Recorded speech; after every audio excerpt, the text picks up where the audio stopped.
একান্ত প্রয়োজন ছাড়া ভেনেজুয়েলা এড়িয়ে চলুন। অশান্ত ভেনেজুয়েলা নিয়ে বিবৃতি জারি করা হয়েছে ইতিমধ্যেই ভারতের তরফ থেকে। অশান্ত ভেনেজুয়েলা নিয়ে এই বিবৃতি জারি করেছে ইতিমধ্যেই ভারত। আপনাদের সামনে তুলে ধরছে সেই বিবৃতির অংশ।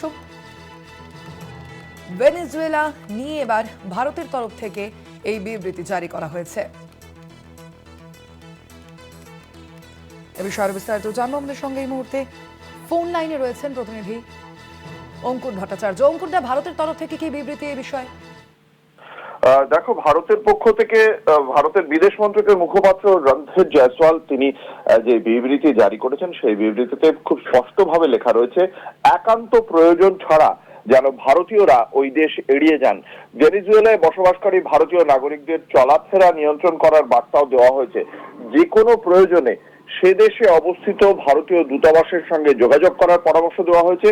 যোগাযোগের জন্য নির্দিষ্ট মেল আইডি এবং ফোন নাম্বার দেওয়া হয়েছে। এবং অ্যাকচুয়ালি ভারত মার্কিন যুক্তরাষ্ট্রের পক্ষ থেকে এই ঘটনার প্রেক্ষিতে যে পদক্ষেপ করা হয়েছে সেই পদক্ষেপের নিন্দা প্রশংসা কিছুই করেনি।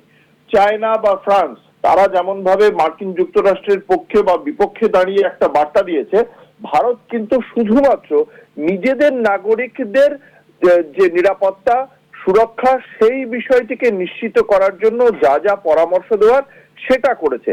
তার বাইরে আন্তর্জাতিক মঞ্চে একটা অন্যতম সদস্য হিসেবে, গুরুত্বপূর্ণ একটা সদস্য হিসেবে আমেরিকার নিন্দা বা প্রশংসা কোনোটাই ভারত করতে যায়নি। কূটনৈতিক স্বার্থটার ক্ষেত্রে শুধুমাত্র নিজেদের নাগরিকদের স্বার্থের কথাই বলেছে ভারতবর্ষ। ধন্যবাদ অঙ্কুরদা।